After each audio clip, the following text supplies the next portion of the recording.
இது எங்கே ஆரம்பிச்சதே தெரியல. 2019 எனக்கு கதை சொன்னார். அப்போது பண்ணுறா இருந்தது. அப்புறம் அது நடக்காமல் போயிடுச்சு. அப்புறம் ஒரு ஃப்ளைட்டில் மும்பையிலேருந்து வரும்போது 2 பேரும் எதாச்சும் சந்தித்து பேச ஆரம்பித்தோம். ரொம்ப நாள் கழிச்சு சந்திச்சதுனால நான் என் குடும்ப புகைப்படங்கள்லாம் அவருக்கு காமிச்சிட்டு இருந்தேன். அவர் ஃபேமிலி ஃபோட்டோவில் நாங்கள் பார்த்துருந்தோம்.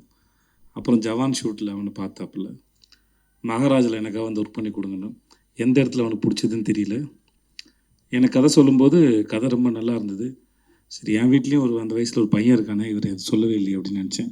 சரி, ஓகே அப்படின்னு விட்டேன் நான். அப்புறம் செட்டில் வச்சு தான் சொன்னார், உங்கள் பையன் கரெக்டாக இருப்பான்னு நினைக்கிறேன்னு. எனக்கு ஒரு மாதிரி சந்தோஷமும் இருந்தது, ஆனால் பயமும் இருந்தது. ஏன்னா அது அவன் எப்படி பண்ண போகிறானோ, இல்லை அவன் அப்போ தான் காலேஜ் படிச்சுட்டு இருந்தான், அப்போ தான் சேர்ந்துருந்தான். பட் எதுவாக இருந்தாலும் எனக்கு என் பையனுடைய முடிவுகளை அவனே எடுக்கணும்னு தான் நான் விரும்பினேன். நான் அது இன்னும் அவருக்கு ஒரு முறை 14 வயசு இருக்கும்போது சின்பாத் படம் நடிக்கும்போது இப்போ ஏர்போர்ட்டில் மற்ற இடங்களில் அவனையே பழக விட்டேன். அவனே வந்து சொன்னான், அப்போ நான் இன்னும் வளரலை, என்னை தனியாக விடாது அப்படின்னு அவனே வந்து என்கிட்ட சொன்னான். இல்லைடா, அது பழகிடும்னு நான் நினச்சேன். ஏன்னா எங்கள் அப்பா என்னை அப்படி தான் வளர்த்தாரு. ஸோ அதனால் அது ஹெரிட்டரியாக வர ப்ராப்ளம்னு நினைக்கிறேன் நான். ஸோ இந்த விஷயத்தை அவனே ஹேண்டில் பண்ண தான் நினச்சேன். ஸோ அவனும் கதை கேட்டான்.